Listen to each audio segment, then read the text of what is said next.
Bonjour à tous, bienvenue dans cette nouvelle vidéo sur ma chaîne YouTube et on se retrouve aujourd'hui pour parler de mes achats comics du mois de mai, la deuxième partie, puisque je vous ai pas tout présenté dans la première vidéo, avec beaucoup de choses cette semaine et surtout du Urban Comics. Alors attention, il y a du lourd, du moins lourd, il y a des sujets polémiques, etc.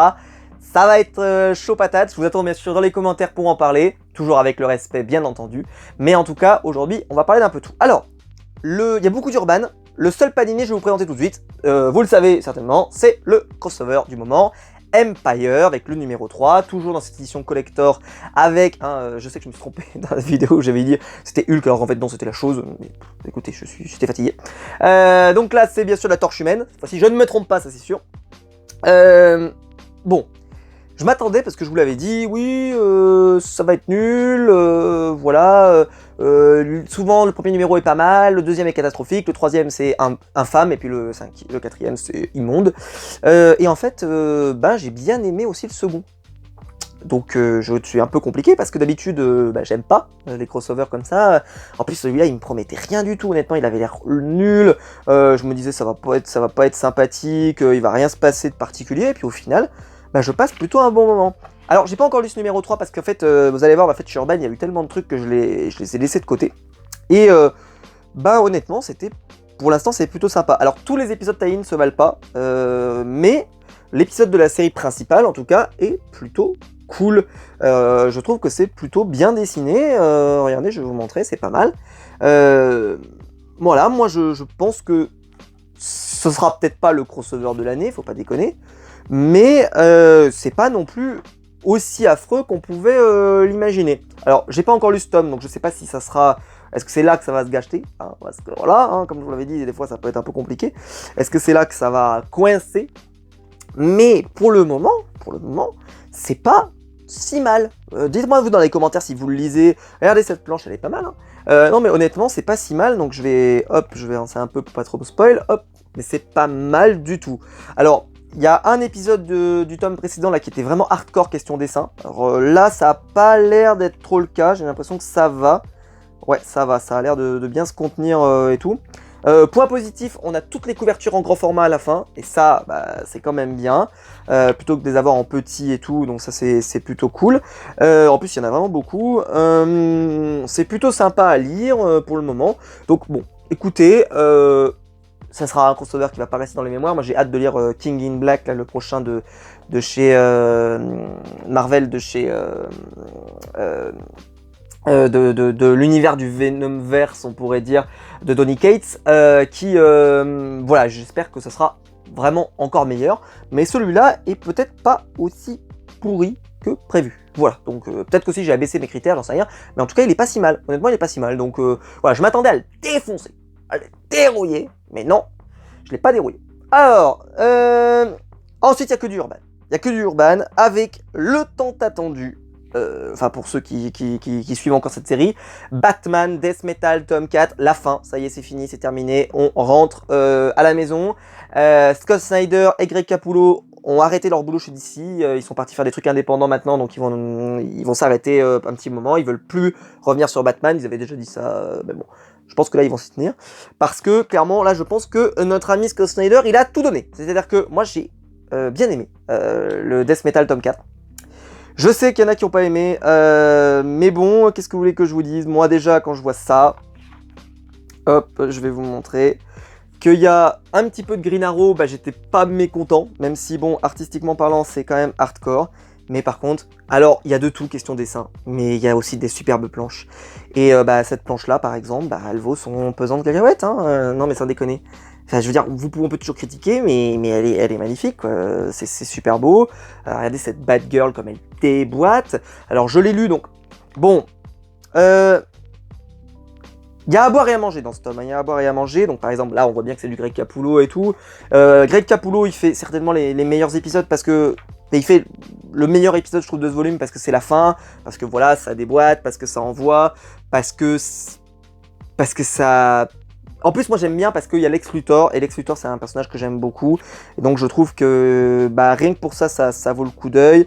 Voilà, ça envoie, c'est un peu épique, je trouve qu'il a réussi à faire quelque chose quand même de sympa pour la fin, même si peut-être que ça aurait pu être meilleur, parce qu'on s'attendait certainement à que ça soit mieux que ça, faut reconnaître. Ceci dit, ça permet de conclure, parce que là vraiment ça conclut, hein, ça conclut l'univers un peu métal, un peu machin. Il n'a pas laissé trop de portes de sortie, je trouve. Il a essayé un peu de conclure ça pour vraiment faire. Et puis il essaie de faire un peu son event pour que ça soit un peu. Alors c'est pas vraiment une crise, mais il essaie de lui donner une allure de crise dans sa conclusion. De crise, on va dire de crisis, comme les Crisis on Infinite Earths. Alors c'est peut-être pas à ce point-là, mais. Et. Bah, je vous montre, voilà, vous avez vraiment beaucoup de choses, c'est très riche, c'est très dense, je pense que cet event là cet été, je pense que je vais me le relire au complet, je vais me le relire tranquille et tout, pour pouvoir vraiment me le savourer, parce que voilà, il était bien, mais il va falloir, je pense, le relire en entier, c'est-à-dire Batman Metal, le Batman qui rit, etc., me refaire l'intégrale avec aussi la Justice League, pour tout... Alors, le seul truc, voilà, c'est ce que je vais vous montrer, c'est que par contre, artistiquement, il y a vraiment des gros écarts, et c'est peut-être le truc un peu dommage, puisqu'ils ont mis tous les tie-in. Alors, est-ce qu'ils étaient tous nécessaires? Pas forcément, mais il y en a qui étaient vraiment super bien, qui étaient parfois même meilleurs que la série principale, c'est dire, mais des fois, ils sont vraiment pas bons. Voilà, donc c'est peut-être le seul défaut, mais je trouve que l'histoire principale, au final, a plutôt été une bonne surprise, je trouve, Batman Death Metal, peut-être même meilleur que Batman Metal, parce que là il y a un vrai aboutissement, voilà, il y a un vrai aboutissement, donc j'ai presque limite préféré Death Metal, donc voilà. Après, je conseillerais pas ça à quelqu'un qui a jamais lu de Batman, qui a jamais lu de DC, c'est quand même réservé à des gens qui ont lu les New 52, qui ont lu un peu de DC Rebirth, etc., parce que là, tu pars sans rien là-dedans, c'est un peu lourd à se fader, quoi. C'est un peu lourd. Moi, je conseillerais jamais l'univers métal à quelqu'un qui veut commencer. Je pense que c'est vraiment pour ceux qui, voilà, s'intéressent à la continuité, etc. Bon, en tout cas, écoutez, c'est pas si mal, c'est pas non plus génial, mais c'est plutôt un comics qui tient à peu près ses promesses. Alors bon, il est pas non plus extraordinaire, c'est pas le comics le meilleur de tous les temps, mais en tout cas, c'est un comics qui est plutôt sympa. Alors on va passer sur le comics, où là ça va être plus compliqué. Alors, le tome 11 de Flash Rebirth, dernier tome de la série de Joshua Williamson. Vous le savez, moi j'aime bien la série Flash Rebirth, mais alors déjà, premier point, pourquoi cette cover?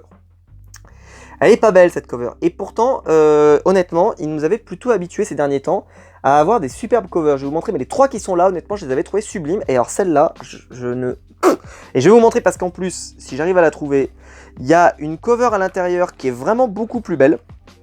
Et je trouve en plus qu'il raconte beaucoup mieux ce qui se passe à l'intérieur, parce que là, à part nous montrer Flash qui court, alors ok, Flash court, très bien, mais c'est pas forcément celle que j'aurais choisie. Alors par exemple, non, c'est pas celle-là, même si celle-là, elle aurait pu être meilleure. En fait, de toute façon, je trouve que les covers étaient toutes meilleures, mais par exemple, celle-là, je la trouve plutôt sympa. Celle-ci, je la trouve plus badass. Voilà, plus badass. Je trouve qu'elle donnerait plus envie de l'acheter, celle-ci. Donc par exemple, moi si j'avais dû en choisir une, je pense que j'aurais pu prendre celle-là, sans trop d'hésitation, hein. Et sinon, si j'avais dû prendre, c'est celle-ci que j'aurais pris, sans hésiter. Voilà, celle-là. Alors, parce que il y a le Reverse Flash, il y a le Flash jaune, il y a Flash, il y a tous les autres qui sont vraiment en grande difficulté. Je trouve que ça donne une idée un peu que peut-être il va y avoir du drame, un peu et tout. Alors, voilà, qu'est-ce que je vais vous dire? C'est que c'est la fin donc, de la série de Joshua Williamson, il va s'arrêter. Et là, je vais être mi-figue, mi-raisin. Je m'explique. Il faut le savoir, Joshua Williamson, normalement, va revenir sur la série Flash après tout ce qui se passe sur Future State. Donc, ce n'est pas forcément une fin. Je sais pas si c'est une fin. Je vais donc partir de deux hypothèses. Mettons que ça soit pas la fin.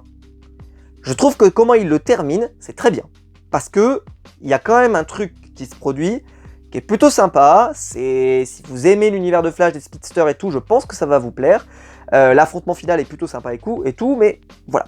Si c'est la fin, c'est-à-dire que c'est l'idée qu'il voulait nous raconter depuis le début et en aboutir là, c'est bien, et c'est tout. Voilà. Je pense que j'aurais aimé que ça soit mieux, et j'ai l'impression que il est monté en puissance, je trouve, au fur et à mesure du run. Et je sais pas, soit il a peut-être été pris un peu par le temps en disant « Oh putain, il faut que je fasse Future State, alors il faut que je termine à peu près, j'en sais rien. » Mais en tout cas, on peut pas dire que c'est pas une bonne conclusion. On n'est pas dans quelque chose qui va pas nous... vous savez, ça nous laisse pas en plan, etc. Il y a une conclusion. Elle est sympa. Je trouve que ça utilise bien l'univers de Flash qui nous a été introduit dans tous les tomes et tout, donc ça c'est plutôt sympa. Ceci dit, j'aurais aimé quelque chose d'un peu plus clinquant. Voilà, comme on dirait dans Pirates des Caraïbes, quelque chose d'un peu plus punchy. Là, c'est sympa, mais peut-être pas autant que ce que ça aurait pu être si je j'avais laissé cours à mon imagination, alors que pourtant il y a des trucs hyper sympas parce que voilà, il y a vraiment il y a un peu une Justice League spéciale Flash contre une équipe de vilains, donc ça donne envie quoi. Il y a vraiment quand même une envie de faire une fin qui donne envie quoi. Mais je sais pas pourquoi, c'était peut-être pas aussi bien que prévu. Artistiquement, je peux vous montrer un petit peu quelques planches. Eh ben, ça reste plutôt sympa. C'est un tout petit peu en dessous peut-être du tome précédent. Mais ça reste tout à fait satisfaisant, je trouve. Voilà, il n'y a pas de page qui pique les yeux. Ça reste tout à fait sympa. Après, voilà, il y a des planches qui sont un peu inégales, comme celle-là, par exemple, qui n'est pas non plus extraordinaire. Mais voilà, je vous montre par exemple ce type de planches, elles sont plutôt sympas. La vitesse de flash est plutôt bien représentée, donc voilà, je vous le recommande plutôt. Hop.